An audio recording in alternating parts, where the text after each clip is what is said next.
ಅದು ಬೆಂಗಳೂರಿನ ಅತ್ಯಂತ ಪ್ರತಿಷ್ಠಿತ ಶಾಪಿಂಗ್ ಕಾಂಪ್ಲೆಕ್ಸ್. ಅಲ್ಲಿ ನೂರಾರು ಮಂದಿ ಬದುಕು ಕಟ್ಟಿಕೊಂಡಿದ್ರು. ಅದನ್ನ ಕೆಡವಿ ಏಷ್ಯಾದಲ್ಲೇ ಅದ್ಭುತವಾದ ಕಾಂಪ್ಲೆಕ್ಸ್ ಕಟ್ಟೋಕೆ ಪಾಲಿಕೆ ಹೊರಟಿತ್ತು.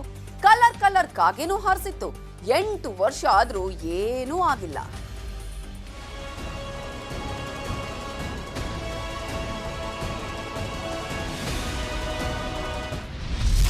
ಹಾಳು ಕೊಂಪೆಯಾದ ಜಯನಗರ ಕಾಂಪ್ಲೆಕ್ಸ್. ಕಲರ್ ಕಾಗೆ, ವ್ಯಾಪಾರಸ್ಥರಿಗೆ ದೋಖಾ. ಒಂದು ಕಡೆ ಬಿಯರ್ ಬಾಟಲ್, ಇನ್ನೊಂದು ಕಡೆ ಕಸದ ರಾಶಿ.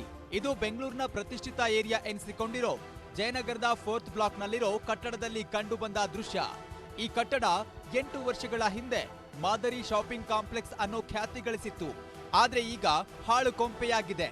ಏಷ್ಯಾದಲ್ಲೇ ಅದ್ಭುತ ಶಾಪಿಂಗ್ ಕಾಂಪ್ಲೆಕ್ಸ್ ಮಾಡೋಕೆ ಹೋದ ಬಿಬಿಎಂಪಿ ಈ ಪರಿಸ್ಥಿತಿಗೆ ತಂದಿಟ್ಟಿದೆ. ಒಂದು 100 ಸತಿ ಮೇಲೆ ವಿಧಾನಸೌಧ ಮೆಟ್ಲು ಹತ್ತಿದ್ವಿ ಇಳಿದ್ವಿ. ಕಾರ್ಪೊರೇಷನ್ಗೆ ಒಂದು 60-70 ಸತಿ ಹತ್ತಿದ್ವಿ ಇಳಿದ್ವಿ. ಅವರು ಭರವಸೆಗಳು ಕೊಟ್ಕೊಂಡು ಬರ್ತಾನೇ ಇದ್ದಾರೆ. ಏನು ರೆಡಿನೂ ಮಾಡಲಿಲ್ಲ, ರಿಪೇರಿನೂ ಮಾಡಲಿಲ್ಲ. ಇದು ಅನ್ಯಾಯ ಮಾಡಿ ಇಕ್ಬಿಟ್ಟಿದ್ದಾರೆ. ಜಯನಗರ ಕಾಂಪ್ಲೆಕ್ಸ್ ಈಗ ಡಂಪಿಂಗ್ ಯಾರ್ಡ್. ಸದ್ಯ ಈ ಶಾಪಿಂಗ್ ಕಾಂಪ್ಲೆಕ್ಸ್ ಈಗ ಕಸದ ಡಂಪಿಂಗ್ ಯಾರ್ಡ್ ಆಗಿದೆ. ಜೊತೆಗೆ ಅಕ್ರಮ ಚಟುವಟಿಕೆಗಳ ತಾಣವಾಗಿದೆ. ಇದರಿಂದ ವ್ಯಾಪಾರಸ್ಥರು ರೊಚ್ಚಿಗೆದ್ದಿದ್ದು, ನಮಗೆ ಹೊಸ ಕಟ್ಟಡ ಬೇಡ, ಹಳೆ ಕಟ್ಟಡವನ್ನೇ ರಿಪೇರಿ ಮಾಡಿಕೊಡಿ ಅಂತಿದ್ದಾರೆ. ಈಗ ಅಲ್ಲಿ ಸರಿ ಆಗಿರೋ ಪ್ರಾಬ್ಲಮ್ ಆಗಿದೆ.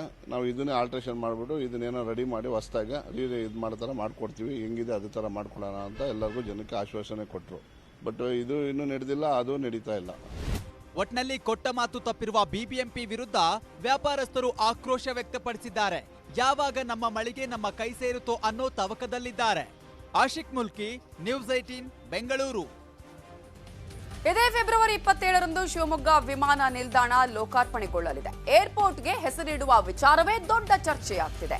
ತನ್ನ ಹೆಸರು ಬೇಡ ಅಂತ ಬಿಎಸ್ವೈ ಹೇಳ್ತಿದ್ದಂತೆ 10 ಹೆಸರುಗಳು ಕೇಳಿ ಬರ್ತಿವೆ.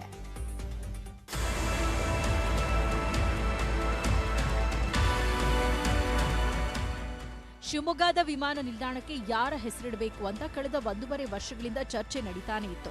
ಕುವೆಂಪು, ಕೆಳದಿ ಶಿವಪ್ಪ ನಾಯ್ಕ, ಶಾಂತವೇರಿ ಗೋಪಾಲಗೌಡ ಹೀಗೆ 10 ಸಾಧಕರ ಹೆಸರು ಕೇಳಿ ಬಂದಿದ್ವು. ಮಾಜಿ ಸಿಎಂ ಯಡಿಯೂರಪ್ಪ ಅವರ ಹೆಸರು ತೇಲಿ ಬಂದಿತ್ತು. ಆದ್ರೆ ನನ್ನ ಹೆಸರು ಬೇಡ, ರಾಷ್ಟ್ರಕವಿ ಕುವೆಂಪು ಅವರ ಹೆಸರಿಡೋಣ, ಈ ಬಗ್ಗೆ ಶಿಫಾರಸು ಮಾಡೋಣ ಅಂತ ಸ್ವತಃ ಯಡಿಯೂರಪ್ಪನವರೇ ಹೇಳಿದ್ರು. ಶಿವಮೊಗ್ಗ ವಿಮಾನ ನಿಲ್ದಾಣಕ್ಕೆ ಶ್ರೀಯುತ ಕುವೆಂಪು ಅವರ ಹೆಸರನ್ನ ಇಡಬೇಕು ಅಂತೇಳಿ ತೀರ್ಮಾನ ಮಾಡಿದ್ದೇವೆ.